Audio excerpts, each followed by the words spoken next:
freedom. This college semester is over, and it's like Atlas, who held the world on his shoulders, plopped it on top of my shoulders, and now he took it back. As you guys can see, me and my co-star, Stress Pimple, we are here to talk about the books I actually managed to read this month, because I had finals and everything, so it was hectic. And you guys voted for me to read the highest rated books on my TBR, and I did that. And I thought I wouldn't be able to read more than like 5 this month, but I exceeded my own expectations and read 1, 2, 3, 4, 5, 6, 7, 8 books. And I actually read my first ebook this month, so that was awesome. And now I'm kind of addicted to ebooks. They would also save me a ton of shelf space because these bookshelves have fallen like 3 times this month. Not like the whole bookshelf shelf, but the shelves. They just go womp. Like one time I was taking a shower, so I was completely oblivious to everything happening in this room. And my little brother was half asleep. And he hears someone like screaming his name, Kobe, Kobe! And it's coming from my room, but I'm not in my room, I'm in the shower, remember? So he comes into this room and he sees my mom, and she's like holding up a shelf like this. She's holding up the other shelf too. She's like, the shelves are falling, help me! Meanwhile, I'm in the shower, la la la la la la la. So yeah, it's just a sign I need to stop buying physical books. But like I said, I read the highest rated books on my TBR, and I'm happy to say that everything except for 1 DNF is over 3 stars. And I had some multiple 5 stars, so finally, I got them good books. So let's start off with a trilogy that I hear talked about all the time on BookTube, The Scythe, followed by its sequels, Thunderhead and The Toll. The first book of The Scythe starts us out in this world where death has been outmoded. We don't have death anymore. Human race has been perfected. Illness has been extinguished. Crimes like murder and theft don't exist anymore because we have the Thunderhead, which is like the AI that controls everything. But it's not like a dictator, vindictive AI. It's just like this cool, hey, I'm here to help humanity. I am glad to create the most perfect economy in the world ever. So yeah, the world is doing great. People don't die, but you know, people, if they don't die, they're still being born. Did I say borned? Anyways, the world is becoming overpopulated, so we have this group of people called the Scythe who go out and choose who will die. It's supposed to be done randomly, or you could use statistics from the mortal era, like, oh, 12% of high schoolers died in car accidents, so like a Scythe would be like, hey, I'll be in charge of those 12%, and he'd go out and kill high schoolers. So you can just go out and kill whoever you wanted, or you can do it mathematically. But the one thing is that you cannot show prejudice or bias in any of your killings. That's like the main rule, and you can't kill another Scythe. So that honestly sounds like the best gig. You're practically immortal. You gotta go out and kill people, but it's for the good of society. So I gave Scythe a 3. Like, I loved the world, and as a character-driven reader, it's a weird experience. I got shifted. I loved the world, I liked the whole, just the structure of it, how the Thunderhead was in control of everything, but was not your typical overlord AI. I thought that was pretty unique, because usually the AI always goes crazy in books. I like seeing the Scythes work and just like how like their politics like got involved with everything, because in this world politics don't exist either, except within the Scythe. So you got drama there. However, the main thing I didn't like about the book, and it's a big thing, the characters. Scythe starts out with 2 teenagers. You got Citra and you have Rowan. One day a Scythe named Faraday like sees the 2 and he's like, hey, I want you guys to be my apprentices. See, there's never been like 2 Scythe apprentices at one time. 1 master, 1 apprentice. There is always 2. However Yoda said it. So the Scythedom, the little political body's like, oh, what is this? This master has 2 apprentices at the same time? This is, what? Unorthodox. So it quickly becomes a competition between Citra and Rowan to see who will become the newest Scythe. Citra seems a little bit hesitant. She doesn't really trust their master, Scythe Faraday. Rowan is a little bit, yeah, let's do it. But I honestly cannot tell you anything more about Citra or Rowan, because they started off really interesting. Rowan was like the typical middle child. He was like kind of like, what's the word? I can't think of the word. Starts with an R. So he's kind of got that chip on his shoulder. He's not great, he's not bad, he's just average. Citra, I can't remember a thing about Citra. Rowan was the best one, he wasn't even that good. But they started out interesting enough. Like, we were in chapter 1 and 2 and we got to meet them. Like, okay, we're going to build up on these characters. But no, the Scythe training just like got underway immediately. It's like, we got to learn more about the awesome Scythe stuff, but the characters stayed right here. And also, it was kind of predictable. That's like what knocked off another star. Like, I was like interested the whole way through, but I also like had a little checklist, and I'm like, okay, we have 2 main characters of the opposite sex. Check. Okay, we have some type of competition. Yes. Oh, we're going to have some type of emotional or physical divide that pits the protagonists against each other. Check. Like, it was hitting the YA notes. But it was still nice. And I was honestly really interested to get the Thunderhead, which I heard everywhere is just fantastic. And I gave Thunderhead a 4. There's a new character introduced named Grayson, and he was much better. He was funnier. Like, he's basically a servant to the Thunderhead, but then something goes wrong and he gets like cast out of the system. He's like, I can't remember what they're called, but like they're like the hoodlums of society. Like, there's no giant crime anymore, so these just like the graffiti artists of the world, the people who cuss, like all those nasty potty mouth stuff like that. So he goes from like this awesome like kid with a bright future to just like bleh. And he was interesting. What Rowan was doing in this book was interesting. What Citra was doing was interesting. And it's a sequel, so I can't tell you that much. But my all-time like favorite thing about this series is just how like casually death is handled. Because people do have the ability to die in these books. But if they do die, like, oh, you accidentally get hit by a bus, they'll just take you to a revival center and you'll be good as new in like a couple of days. So people get like their necks broken and they're fine 2 days later. And they're like, well, that was just uncomfortable, man. Thunderhead had a great deal more action. We had some mysteries we had to solve. And oh my gosh, there was a plot twist and it ends in a cliffhanger. That cliffhanger, I was like, I like it. And it got me really excited for the 3rd book. But the plot twist, I was like almost crying. I was like stunned. It felt like a horse kicked me in the chest. And I'm just like, dang. If you guys read the book, I'm just going to say one word and you're going to know what I'm talking about. Tiger. I love Tiger. There's also a villain in the 1st book named Goddard, like the dog from Jimmy Neutron. Goddard is like a super good villain. He had the best backup plans, original plans, contingency plans. He was just prepared. Everything makes sense. And he just handled everything with so much finesse, and he'll be on my top 10 villains list this year probably. However, we had the mediocreness of the 1st book, the pretty awesomeness of the 2nd book, and then we had the DNF of the Toll. So, I think the absolute worst thing a book can do, if it's bad with character development, is add more characters, which this book did. No, you can't even handle 3 correctly. I honestly can't remember how far I got into it. I think I was 200 pages, half. And there's multiple reasons why I DNF'd it. It's, besides like additional characters when it couldn't handle it. Like, let's say the direction of the first 2 books was like this, and they talked about like a potential destination over here. And they're like, oh no, we're never going to go to this like direction in the story. So we're like cruising past it, and I'm like, oh good, I don't like that. Then just suddenly it zooms over there, and I'm like, no, that way, go that way. Does that metaphor make sense? No. But basically it teased us saying, hey, we're just not going to talk about this. And I was kind of glad I wasn't going to talk about it because it had to do with space. And I don't really like space that much. And then suddenly 3rd book's all about space. And I'm like, why? Can't we just stick to Earth with the Scythe and the politics?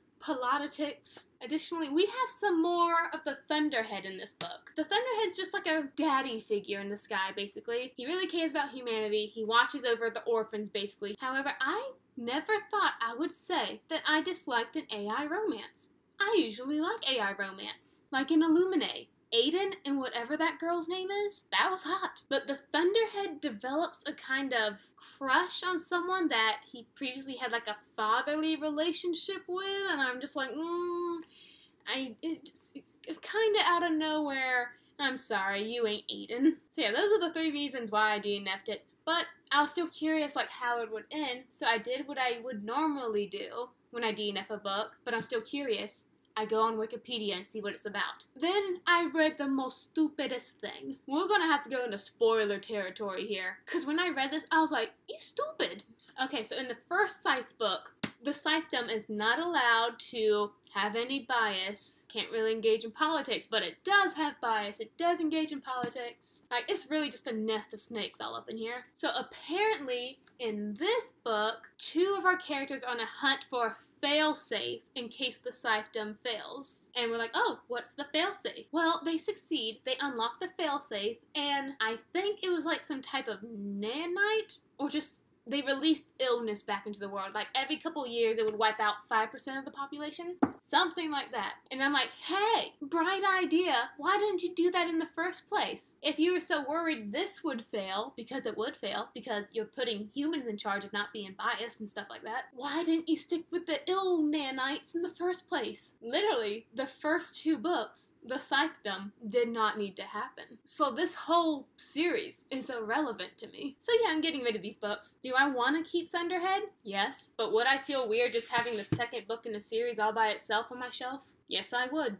Oh, and also Grayson, he just had like a weird personality switch in this book. Can't handle characters. Alright, the next one we have up is a darling. The 7 Husbands of Evelyn Hugo. I gave it a 3. So, as the title hints, our girl Evelyn Hugo, who was like the starlet of Hollywood back in the 50s, she had 7 husbands, and like, ooh, scandalous? Who ends up with 7 husbands? Why does she do it? Does she just want their money? Does she want power? Did they want her money and power? What's going on? Evelyn's been hushed for all these years about her many marriages. However, the elderly starlet now has come out of hiding, and she has decided to talk with an up-and-coming reporter, and just this reporter only, about everything that happened in her life. She's going to spill all the beans, and we're along for the ride. I read Taylor Jenkins Reid's other book. It's called Daisy Jones and the Six. Very nice writing style. I like that interview format. And I actually thought this one would be in an interview format too, but it wasn't. It's written like a regular book, and she has very good writing style. Like, I could see everything. It was perfectly paced. One good point in this book that Daisy and the Jones didn't have, though, is that both of them, like, idolized 2 women. Daisy Jones, Evelyn Hugo. And Evelyn Hugo, people are like, oh yeah, we love Evelyn Hugo. She's like a classic actress. Like, who hasn't heard of her? And that's good. They leave it at that. But in Daisy Jones, people are like, oh my gosh, she's a goddess, let us kneel before you, Daisy. And it's annoying. However, once you, let's see, how should I put this? Once you get to husband 2 and you're almost to husband 3, you know why she's had all these husbands. And like, so everything past husband 2 is really predictable. Like, it loses its bite, kinda. So we started off really good up to husband 2, and then we just like zoomed past 3, 4, 5, 6, 7. Like, honestly, in this book, husband 2 and husband 5 are all that matters. The other ones are like gone in a blink of an eye, and it didn't really, like, why are they even here? This is just the 2 husbands of Evelyn Hugo, really. So not much to say that was bad about it. Not much to say it was good about it. I just cruised through. Like, it's a good lightweight read. Is that the word? It's cute. It's nice. You should read it. And the author is just really good at, like, making you see the imagery. Like, really good writing style. So I applaud that. Like, I could see the movie scenes in my eyes, and I totally get the Goodreads comments. Are like, was she a real person? Is there a documentary about her life? Same thing with Same thing with Daisy Jones and the Six. Like, you can honestly believe that these people are real characters. Real people. Okay, we're moving on to 2 4-star reads, and that would be Skyward by Brandon Sanderson with the sequel Starsight. I really like Brandon Sanderson. Okay, so what we got here? This is Spinza. She's a girl. So like 70 years ago, you know, we Earthlings, we can like space travel, you know. We were like riding on this giant cruise ship in the stars, and then these jerk aliens just decided to shoot us out of the sky. We went tumbling onto this junk planet. I think it's called Detrius. So our little colony of shipwrecked people, marooners, whatever they're called, they have adapted to live on this junk planet underneath the crust of the planet, but they can't really go up to the surface because the aliens are still above them, still bombing them and stuff like that. So humanity, at least on this planet, has spent 70 or 80 years as moles, basically. Young Spinza gets when she's like 8 years old, she like sneaks up with her dad through a crack in the planet's surface, and she gets to see the stars. She sees like, imagine like Saturn's rings around the planet, but it's just junk, like satellites, broken pieces of machinery. It's pretty cool. However, that night when they're looking up at the junk and the stars, her dad gets called into action because he's a pilot and the aliens are attacking. He goes off to his ship. Spinza's on her way home, but by the time she gets home, she learns that her dad has been shot out of the sky by his own squadron because he did something cowardly. He ran away from the fight. So now Spinza is branded the daughter of a coward, and apparently that's the worst thing you can ever be called in this book series because now no one likes her. They won't give her or her mom any work, and all she wants to do is become a pilot like her dad, but that is most likely never going to happen because she's the daughter of the coward. However, everything changes when she meets a sentient AI ship who loves mushrooms, by the way. So fun fact about me, I am very iffy with sci-fi. Like, it's weird. I can't explain it well, why I don't vibe with sci-fi that well. But if we're like on a planet, great, awesome. We meet aliens, awesome. But like the second we start going to outer space and we're on ships and we're explaining all the mechanical, technical stuff, I get like lost. Like I have no idea what's happening anymore. The same thing happens when people are on boats in books. Ships just throw me off for some reason. I can't visualize it. It makes no sense, but it's very real. However, that's my fault. That's not the book's fault. Spinza is a really good character. I really like her. She's like this fierce little thing. She reminds me of me, actually. Like, you know, she's a loner. She has these aspirations. She stands tall, even though the people hate her. She's literally like, one day I will stand upon the cinders of your smoldering corpse and dance upon your ashes, and your descendants will scream out their woes as I bathe in my bloodlust. She says that all the time. She's overdramatic, and I love her. The side characters in this book are pretty good. And like, when we get to like the academy training for these cadets to become pilots, it's very intense. Like, just because you're a named character, you may not survive. I liked the little revelation at the end, like why the aliens are attacking the humans on this planet, and like why Spinza seems like she has a connection with these aliens. And honestly, it's for Brandon Sanderson. Like, you guys know Brandon Sanderson. He has like 1,000-page books everywhere, but oh my gosh, so much easier to read. And Mbot, the AI, is hilarious. It had good pacing, it was funny, I loved the characters, loved what we were doing, but I gave it a 4. Just because it lacked that little, that extra little grab I needed, probably because we were in a bunch of spaceships, and sometimes I would just like blank out. But still a very good book. And I love Starsight just as much, for like the same reasons. Except I think I like it more because we weren't in spaceships half the time. We were actually like walking and talking with people, doing some espionage.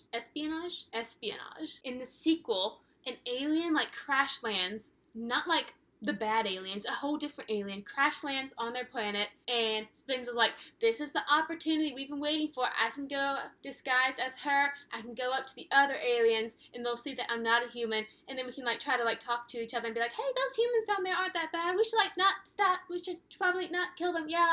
So we have Spinza in disguise on this cool space station where we just see a whole bunch of aliens of all different species like come together. Some of the alien designs are super cool. Like, one alien is just a smell. Like, that's it. You can't see her. She's invisible. My favorite aliens were called Diones. And I always, like, picture them as this thing from Star Wars, but red and blue. And they have, like, the most interesting way of mating. Like, having a child. Like, 2 Diones would just come together into a cocoon, and they'll just like spit out this adult Dione, and it's called a draft. Like, this is what the child could look like in their personality when it's born and when it grows up. And then like the 2 parents who are like in the draft's brain, they like decide if they want to keep this child or not. And I'm like, this is interesting. Or if they need to like put it back together with a new type of personality. But my favorite part of the Diones was the name, Diones, because like, hey, they're one person when they're a draft, but they're technically 2, so that's what the di stands for, because, you know, like dihydrogen monoxide, 2 molecules in an atom. Oh, you think I'm eye candy? No, I'm an intelligent lady. Intelligent and elegant. However, some of the other alien designs were like really simple. Like, one thing was literally just a gorilla. The Krell was pretty interesting. Like, they're like little tiny crabs in this big armor. Little tiny crabs in big armor. Doomslug is adorable. I want a Doomslug. Mbot is even funnier. Ooh, my favorite alien that we learn about and actually causes like a ton of trouble in this book is called Delvers. And I picture them as Alien X from Ben 10. So I chiefly want to read book 3 when it comes out, just to like really know what those Delvers are about. However, I really love Spinza. Like, she has a character arc you can actually see. Like, she goes from really cocky and self-sure to like doubting to, okay, I'm a bit confident, then doubting, then oh my gosh, I can do this, then oh my gosh, we're all gonna die. Relatable. So, very good series. If you want to start out with some Brandon Sanderson, simple, yet funny. And speaking of Branderson, we have a 5-star, the actual first Brandon Sanderson book I read, an ebook that Michael Nip gifted me. Thank you, Dude Angel. You're such a Gouda person. Oh, he'll get that joke. Y'all won't, but he'll get it. But anyways, I read Way of Kings, Brandon Sanderson, first book in Stormlight Archive. I loved every second of it. I don't even know how to begin to like describe this book, but I will try very hard. Okay. Let's start from the beginning. The prologue, I had no idea what was happening, so we're going to skip to the next prologue. I think there's like 3 prologues. Anyways, there's this king, okay? They just like found this like new species of thing, and they're intelligent. So they're like, hey, let's make a treaty and not hurt each other. And the other things, the Parshati, I don't know, but they're Parsh something. So the Parshati are like, okay, yeah, let's be good friends and good kingdoms to each other. Then they like organize that king's assassination the night they sign the treaty. The assassin who they hired to do the task is like my favorite character, and he's like barely in it, but I love him. So then we time skip to like 8 years later, I don't know, years later. And while like this human kingdom is still fighting a war with the Parshati who killed their king, there's also like land disputes, like basically a bunch of barren fights. So civil wars have been a big war basically. And that's where we see our main man Kaladin. He's a spearman, he's got a spear. He's like the youngest leader in the army basically. Has his own squad. His name is Calvin.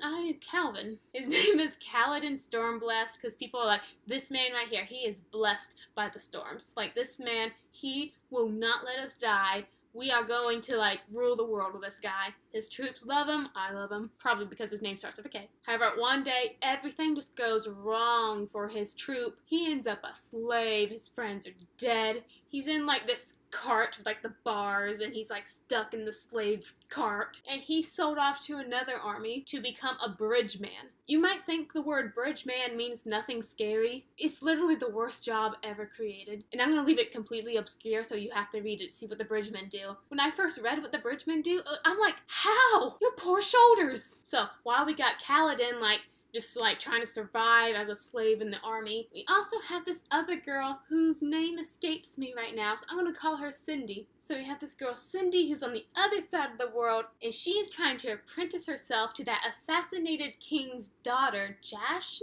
I think she wants to become her apprentice so she can know her secrets, because apparently Jashna has this object that lets her like basically like alchemy stuff, like she can change water to gold, I don't know, rocks to smoke, stuff like that, really handy stuff. And our girl Cindy wants to steal that device from her so she can like take care of her own family, because like she's in trouble too. There's so many like characters in this book. We also have Dalinar, who is like one of the high princes. Am I losing you guys yet? Okay, hold on. So we got the assassinated king. His son is now the other king. I hate love, the Sun King. And then under the king, we have like the 10 High Lords, I think. One of the 10 High Lords is Dalinar. And like while the other 9 are like, oh war, yeah, we're gonna make money and like, you know, honor and stuff, but we're also gonna like, have fun. Dalinar is like, war is serious. You guys need to sharpen up. Tuck your shirt ins. Don't drink alcohol. Like, he's a proud character who has morals. He like strictly abides to this thing called the code that's like, hey, don't do this during war, don't do this, don't have duels, don't drink alcohol. And one thing that really sets him apart from the other 9 High Lords is he doesn't use bridgemen, which means he doesn't really know Kaladin. But that also shows that Dalinar is like, he's a man worth his salt. He's very good. He cares about everyone, from like his king to the lowest slave. This summary is going on forever, but he's also having these troubling visions, and visions are like a no-no in this world's religion. Like, it's kind of like heresy. He's like, oh my gosh, I'm seeing these visions, but I can't really tell anyone. So he thinks he's going insane. He's like, well, I'm 50, I guess it's just time for me to kick the bucket. Retire me out the pastor. But we can't have him go, because then like, the army would lose its moral backbone, basically. And then we got that assassin guy who I really like, who killed that king. His name's Scythe. I'm gonna call him Seth, because that's how I call it when I'm reading it. And Seth, he's a slave too. But like, while Kaladin's like a pick up stones kind of slave, Seth is like a, hey, I'm an assassin sort of slave. You need someone to like kill, I'll kill them. And whoever like holds this thing called an oath stone controls him. This world's cool, but it's taking me too long to summarize it. Anyways, we got so many adventures going on in this world, but we're just trying to win a war. Solve some mysteries, and oh my gosh, I love Kaladin. That man, him like, he has dreams, but then like, he's like cursed. Like anything good that happens to him is like turns on him in a second. There were so many plot twists. I mean, gosh, the last 100 pages, like my heart, like all of them were great. The ending had me like, what? So I really need to get to book 2. There's a plot twist I really like, because it pits 2 of my favorite characters against each other in the future books. However, part of that plot twist is that one character that we barely know reveals himself to be a villain. I'm like, well, that would be cool, and like I like your villainous, but we don't really know you, so I don't care. However, this was a 5. I really like this book, and I really need to read the next 2 books, which are each like 1,000 pages, and I already have so much to read in August, and I'm dying inside my brain. However, I love Brandon Sanderson. Huzzah! And now onward to the last book I read this month. It is another sci-fi, and I gave it a 5. Red Rising! Okay, first off, the summary of this book tells you nothing. Like, 3 lines. That's it. So, when I picked up this book, I literally had no idea what was going on. However, it says on the back of the book, too, that it's a mix of the Hunger Games and Game of Thrones, and it literally is. So, in this world, society is divided by colors, the highest being the golds, lowest being the reds. Darrow, our protagonist, is a red, and he and his kind are there to sort of colonize Mars. They have to, like, drill deep into the surface, harvest some type of thing, mineral, gas, liquid, I don't know. However, they need that to terraform the Earth. No, Mars. Basically turn Mars to Earth so it's livable on the outside over the crust. However, after some awful events, Darrow, who thought that his kind, the Reds, were the only people on Mars, there to like pioneer it for like a better future, they have been lied to by the Golds, and with this rebel sort of group, Darrow's put into Gold Society disguised as a Gold, and they want him to like infiltrate it, like build up some status, and eventually just like knock it all down one day and like